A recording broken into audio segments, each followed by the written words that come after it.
ಪ್ರೀತಿಯುಳ್ಳ ದೇವಜನರೇ, ನಿಮ್ಮೆಲ್ಲರಿಗೂ ಯೇಸು ಕ್ರಿಸ್ತನ ಶ್ರೇಷ್ಠವಾದ ನಾಮದಲ್ಲಿ ವಂದನೆಗಳು.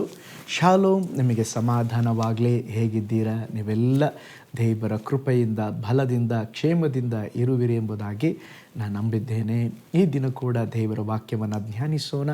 ಈ ದಿನ ದೇವರ ವಾಕ್ಯದ ಧ್ಯಾನಕ್ಕಾಗಿರುವಂಥ ವಿಷಯ, ಯೇಸುವಿನ ರಕ್ತ ನಮ್ಮನ್ನು ಶುದ್ಧಿ ಮಾಡುತ್ತದೆ. ಅದಕ್ಕೆ ಆಧಾರವಾಗಿ ಯೋಹಾನ ಬರೆದ ಪತ್ರಿಕೆ 1ನೇ ಅಧ್ಯಾಯ 7ನೇ ವಚನ.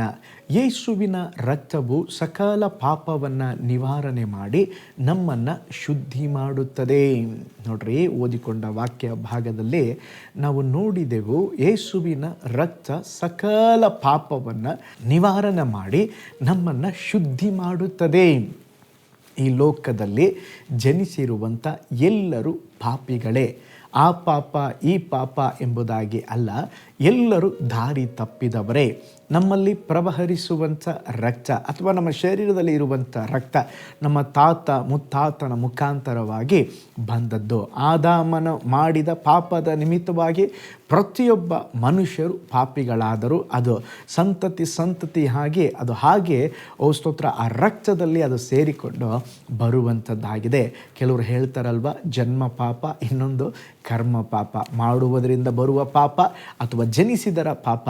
ಇಂಥ ಭಯಂಕರವಾದ ಪಾಪಿಗಳನ್ನು ರಕ್ಷಿಸುವುದಕ್ಕೆ ಯಾರಿಗೆ ಸಾಧ್ಯ ಅಂದರೆ ಪಾಪ ಇಲ್ಲದವರಿಗೆ. ಪಾಪ ಇಲ್ಲದವರು ಯಾರು? ಅದು ಯೇಸು ಸ್ವಾಮಿ. ಸತ್ಯವೇದ ತಿಳಿಸುತ್ತದೆ, ಯೇಸು ಸ್ವಾಮಿ ಪರಿಶುದ್ಧನಾದಂಥ ದೇವರು. ಯೇಸುವಿನ ರಕ್ತವು ಅಥವಾ ಯೇಸು ಸ್ವಾಮಿ ಲೋಕಕ್ಕೆ ಬಂದು ರಕ್ತವನ್ನು ಸುರಿಸಿದರು. ಅವರು ಸುರಿಸಿದ ರಕ್ತದ ನಿಮಿತ್ತವಾಗಿ ಸಕಲ ಪಾಪವನ್ನು ನಿವಾರಣೆ ಮಾಡಿ ಅದು ನಮ್ಮನ್ನು ಶುದ್ಧಿ ಮಾಡುತ್ತದೆ. ಪಾಪವಿಲ್ಲದವನು, ಪಾಪ ಮಾಡದವನು, ಅತಿ ಪರಿಶುದ್ಧನಾದಂಥ ದೇವರು ಯೇಸು ಸ್ವಾಮಿ. ಯೇಸುವಿನ ರಕ್ತ ಮನುಷ್ಯರೆಲ್ಲರಿಗೂ ರಕ್ಷಣೆ ಉಂಟು ಮಾಡುತ್ತದೆ, ಪಾಪವನ್ನು ತೆಗೆದು ಹಾಕುತ್ತದೆ. ಯೇಸು ಕ್ರಿಸ್ತನ ನಮ್ಮ ಪಾಪಗಳಿಗಾಗಿ ಬಲಿಯಾದರು. ಕೋಳಿಯ ರಕ್ತ, ಇತರ ರಕ್ತಗಳಿಗೆ ಕೆಲಸವಿಲ್ಲ. ಯಾಕೆಂದರೆ ಯೇಸು ಸ್ವಾಮಿ ತನ್ನ ರಕ್ತವನ್ನೇ ಸುರಿಸಿ ಮಾನವ ಕುಲವನ್ನು ಪಾಪದಿಂದ ಬಿಡುಗಡೆಗೊಳಿಸಿದರು. ಈಗ ನಾವು ಅದನ್ನು ನಂಬಿ ಸ್ವೀಕರಿಸುವುದಾದರೆ ಯೇಸುವಿನ ರಕ್ತ ನಮ್ಮ ಪಾಪವನ್ನು ಶುದ್ಧಿ ಮಾಡುವಂಥದ್ದಾಗಿದೆ. ಯೇಸು ಸ್ವಾಮಿ ನಮ್ಮನ್ನು ಪರಿಶುದ್ಧರಾಗಿ ಮಾಡುವುದಕ್ಕಾಗಿ ಅವರು ಶಿಲುಬೆಯಲ್ಲಿ ರಕ್ತವನ್ನು ಸುರಿಸಿ ಸೈತಾನನ ಬಂಧನಗಳಿಂದ, ಸಂಕೋಲೆಗಳಿಂದ ನಮ್ಮನ್ನು ಬಿಡಿಸಿದರು. ಯೇಸುವಿನ ರಕ್ತ ಅಮೂಲ್ಯವಾದದ್ದು, ಅದರ ಮೌಲ್ಯವನ್ನು ಕಟ್ಟಲಾಗದು. ಯೇಸುವಿನ ರಕ್ತ ಸಕಲ ಪಾಪವನ್ನು ನಿವಾರಣೆ ಮಾಡಿ ನಮ್ಮನ್ನು ಶುದ್ಧಿ ಮಾಡುತ್ತದೆ. ನಡೆದ ಒಂದು ಅದ್ಭುತ ಸಾಕ್ಷಿಯನ್ನು ನಿಮ್ಮೊಂದಿಗೆ ಹಂಚಿಕೊಳ್ಳುತ್ತೇನೆ.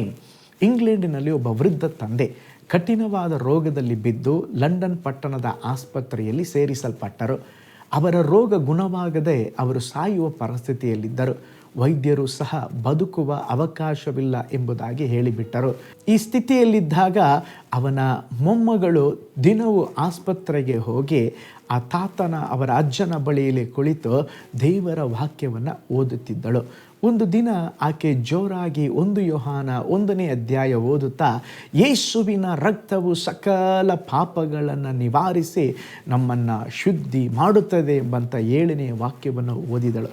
ಮರಣದ ಹಾಸಿಗೆಯಲ್ಲಿದ್ದಂಥ ವೃದ್ಧನಿಗೆ ಈ ಮಾತು ಮುಟ್ಟಿತು.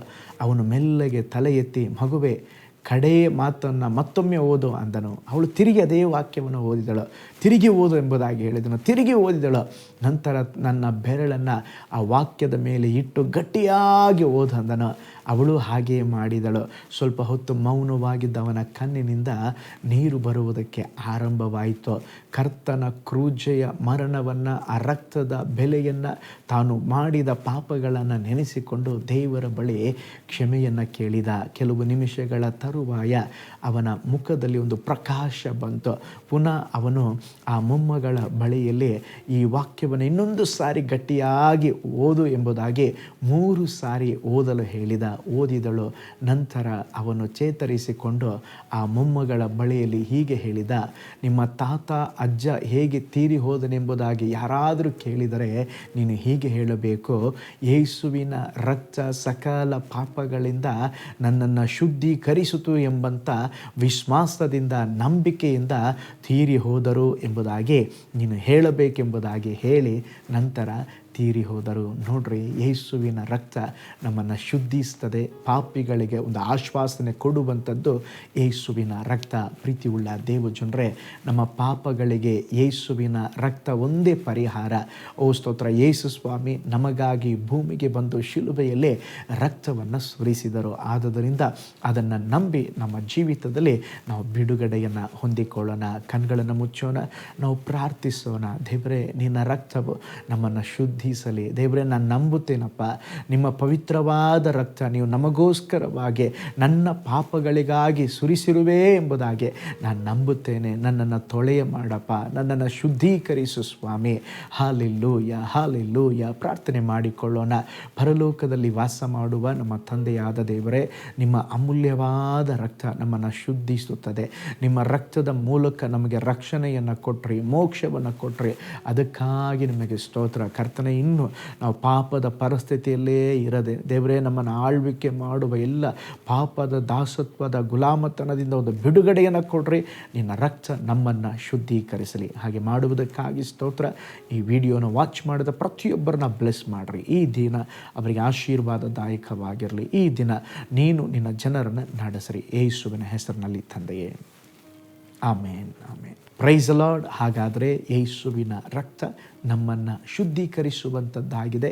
ಶುದ್ಧೀಕರಿಸುವಂಥ ಆ ರಕ್ತದಿಂದ ಪ್ರತಿಯೊಬ್ಬರು ಶುದ್ಧೀಕರಿಸಲ್ಪಡೋಣ, ಅದನ್ನು ನಂಬೋಣ. ದೇವರು ನಿಮ್ಮನ್ನು, ನಿಮ್ಮ ಕುಟುಂಬವನ್ನು ಬ್ಲೆಸ್ ಮಾಡಲಿ. ನಾಳೆ ಮತ್ತೊಂದು ದೈನಂದಿನ ಜ್ಞಾನದಲ್ಲಿ ನಾನು ನಿಮ್ಮನ್ನು ಸಂಧಿಸ್ತೇನೆ. ನಾನು ನಿಮ್ಮ ಪ್ರೀತಿಯ ಸೇವಕ pastor Paul Shai. God bless you all. ಕರ್ತನಲ್ಲಿ ಪ್ರಿಯರೇ, ಈ ಸಂದೇಶ ಮತ್ತು ಪ್ರಾರ್ಥನೆ ನಿಮಗೆ ಆಶೀರ್ವಾದಕರವಾಗಿದ್ದರೆ, ದೇವರು ನಿಮ್ಮನ್ನು ಪ್ರೇರೇಪಿಸಿದರೆ, ನಂಬಿಕೆಯಿಂದ ಸಾಗುವ ಈ ಸೇವೆಗೆ ನಿಮ್ಮ ಅಮೂಲ್ಯವಾದ ಕಾಣಿಕೆಯನ್ನು ಬಿತ್ತಿರಿ. ಪ್ರೀತಿಯ ದೇವಜನರೇ, ವಾಯ್ಸ್ ಆಫ್ ಹೋಪ್ ಮಿನಿಸ್ಟ್ರಿಯ ವತಿಯಿಂದ ಕೋರಮಂಗಲದಲ್ಲಿ ಪ್ರತಿ ಭಾನುವಾರ ಬೆಳಿಗ್ಗೆ 9:30ಕ್ಕೆ ಕನ್ನಡ ಆರಾಧನೆ ನಡೆಯುತ್ತಿದೆ. ಆತ್ಮಭರಿತವಾದ ಆರಾಧನೆ, ಮನಮುಟ್ಟುವ ಸಾಕ್ಷಿ, ಬಲಪಡಿಸುವ ದೇವ ಸಂದೇಶ. ಬನ್ನಿ, ನಮ್ಮೊಂದಿಗೆ ಭಾಗಿಯಾಗಿ ಕರ್ತನನ್ನು ಆರಾಧಿಸಿರಿ. ನೂತನ ತಿಂಗಳ ಆಶೀರ್ವಾದ ಕೂಟ ಪ್ರತಿ ತಿಂಗಳು ಮೊದಲ ದಿನ ಸಂಜೆ 7 ಗಂಟೆಗೆ. ಪ್ರತಿ ತಿಂಗಳು 2ನೇ ಶನಿವಾರ ಬಿಡುಗಡೆ ಉಪವಾಸ ಪ್ರಾರ್ಥನೆ ಕೂಟ ಬೆಳಿಗ್ಗೆ 10:30ಕ್ಕೆ. ನಿಮಗಾಗಿ ಪ್ರಾರ್ಥಿಸಬೇಕೆ? ನಿಮಗೆ ಯಾವುದಾದರೂ ಪ್ರಾರ್ಥನೆ ಮನವಿಗಳು ಇರುವುದಾದರೆ ಕೆಳಗಿನ ನಂಬರಿಗೆ ಕರೆ ಮಾಡಿ ಅಥವಾ ವಾಟ್ಸಪ್ ಮಾಡಿ. ಈ ಆತ್ಮಿಕ ಸಂದೇಶಗಳು ನಿಮಗೆ ಆಶೀರ್ವಾದಕರವಾಗಿದ್ದರೆ ಲೈಕ್ ಮಾಡಿರಿ. ಇಂಥ ಅದ್ಭುತ ಸಂದೇಶ ಪ್ರತಿದಿನ ನೋಡಲು ಬಯಸುವುದಾದರೆ ಸಬ್ಸ್ಕ್ರೈಬ್ ಮಾಡಿ ಹಾಗೂ ಇತರರೊಂದಿಗೆ ಶೇರ್ ಮಾಡಿರಿ. ಕರ್ತನು ನಿಮ್ಮನ್ನು, ನಿಮ್ಮ ಕುಟುಂಬವನ್ನು ಆಶೀರ್ವದಿಸಲಿ.